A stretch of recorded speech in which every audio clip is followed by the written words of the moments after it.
طبعا أنا ما تفاجأت بهذا الموقف، خاصة بأنه منذ إطلاق المبادرة كان مطلوب من سوريا وكان متوقع من سوريا أعرابيا، لأنني لا أعترف أنا على خارطتي بأن هناك شيء يدعونه عرب. كنت متوقع أن يرفض القيادة السورية هذه المبادرة، ورفضها لهذه المبادرة يكون هذا القرار.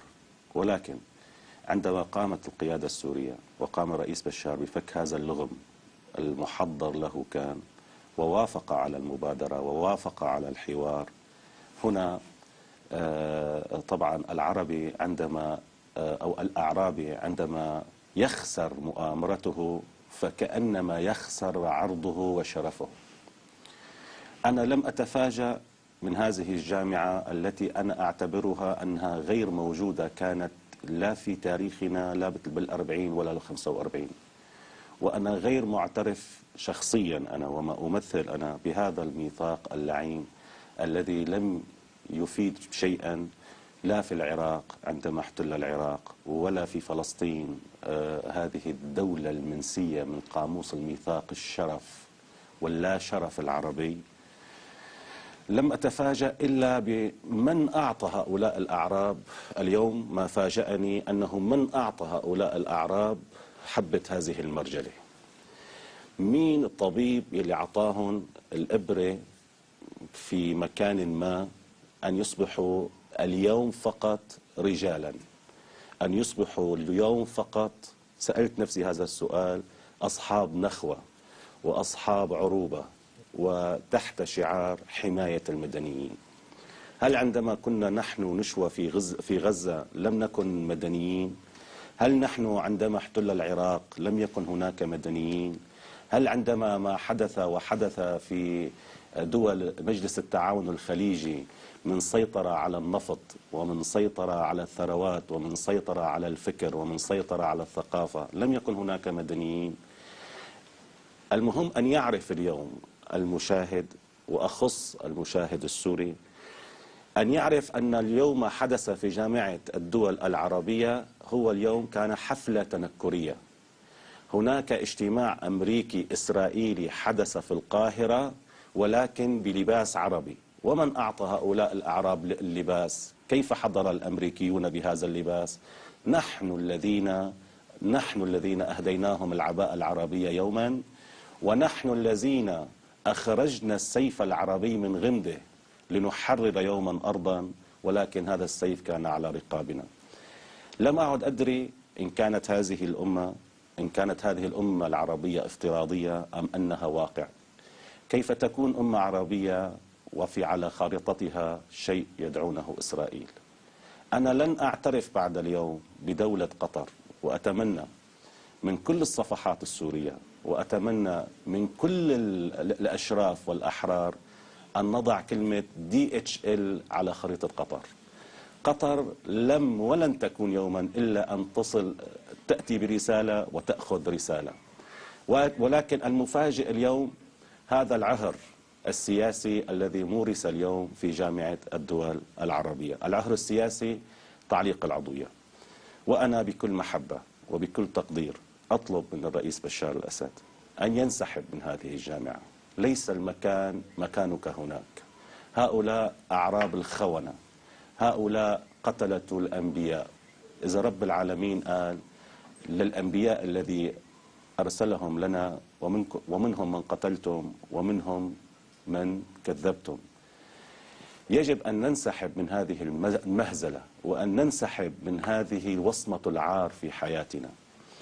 أنا متعب بعروبتي، فهل العروبة لعنة وعقاب؟ نعم، هذه لعنة العروبة، لأننا نشاهد نحن في المنطقة، وهذا ما يغيظ هؤلاء.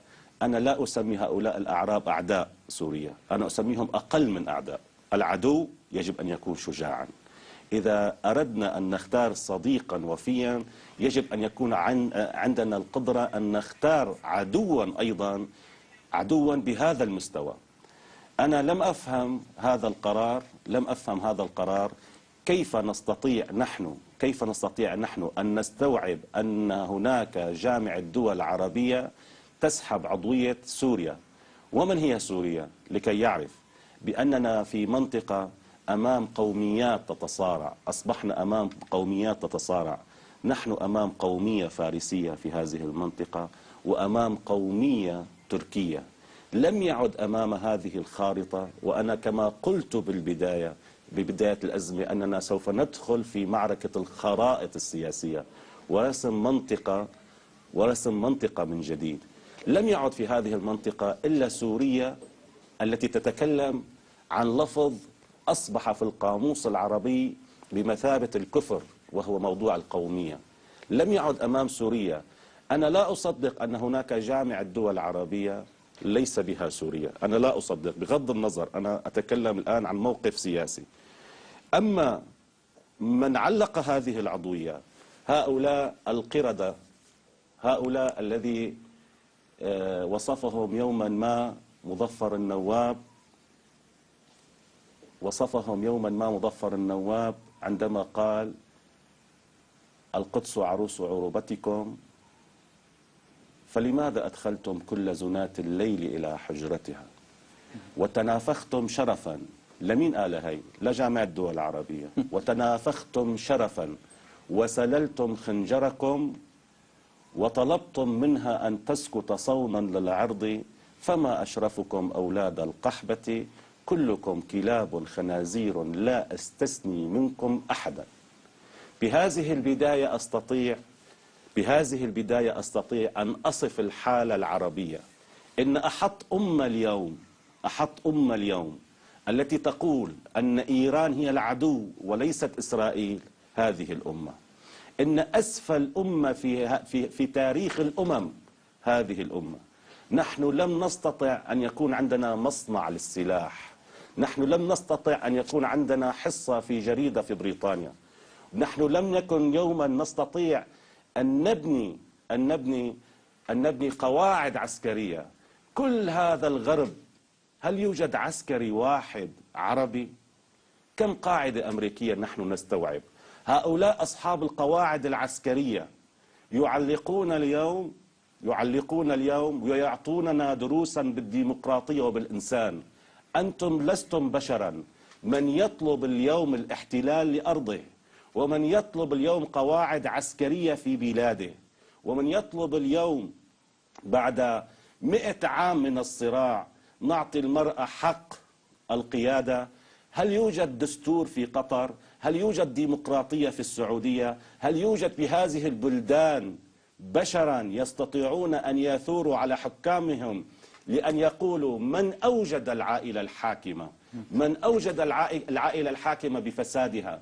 نحن كل فتوحاتنا العربية، إذا كنت أتكلم عن جامعة الدول العربية، فتوحات نسائية في لاس فيغاس وفي كازينوهات لاس فيغاس وفي بارات لندن وفي مطاعم ماربيا. هذه هي فتوحاتنا العربية. أي تاريخ عربي مشرف أستطيع أنا أن أنتمي كعربي. سجل أنا عربي. أنا أستطيع أن أقول لمحمود درويش اليوم: عذرا، لن أسجل أنني عربي. عندما نزار قباني قال: متى يعلنون وفاة العرب؟ قيامة المثقفين والمفكرين بأنك محبط، لكن اليوم ننعي لكم هؤلاء العرب. أنا أنعي لكم اليوم انتقل إلى رحمته تعالى هؤلاء الأعراب الذين سيشيعون من القاهرة هناك اليوم هذا الاجتماع. أنا اللي شفته اليوم بالجامعة الدول العربية هي مجرد حفلة تنكرية. يعني هم أمريكيون وهم إسرائيليون ولا أستثني منهم أحدا، وأتونا بلباس عربي. لذلك أنا يجب أن يشعر اليوم السوري باعتزازه وبشموخه بأنكم خرجتم من هذه مزبلة التاريخ، خرجتم من هذه الأمة التي لا تستطيع لا أن ترعد ولا أن تحارب. طب سؤال بطرحه هيك على الملأ: إذا جامعة الدول العربية أعلنت الحرب على سوريا، ماذا تستطيع أن تفعل إن أعلنت الحرب وإن لم تعلن الحرب وأن علقت عضوية؟ هذه كلها جامعة الدول العربية قراراتها من يوم ما تأسست لليوم شيكات بلا رصيد، لم يكن لها تأثير لا بميزان الدولي ولا بالميزان العالمي ولا بالميزان الإقليمي. لم تستطع هذه الدول مجتمعة أن تفعل شيئا للقدس، أن تفعل شيئا للأقصى، أن تدخل مياه الشرب إلى غزة، أن تفعل شيئا للعراق، أن تفعل. لم تستطع هذه الجامعة الدول العربية. أنا أتحدى كل المثقفين وما يدعون أنهم مفكرين أن يأتوني بس بإنجاز واحد لجامعة الدول العربية، إنجاز واحد فقط. عندما يأتينا هذا الإنجاز يكون كل كلامي الذي أتكلم به اليوم خطأ. طيب، سنناقش الإنجازات العربية، لكن اسمح لي أن أخذ، لأنه وردنا الآن بأن هناك تجمعات شعبية وجماهيرية حاشدة عفوية انطلقت في أنحاء متفرقة من المحافظات السورية حتى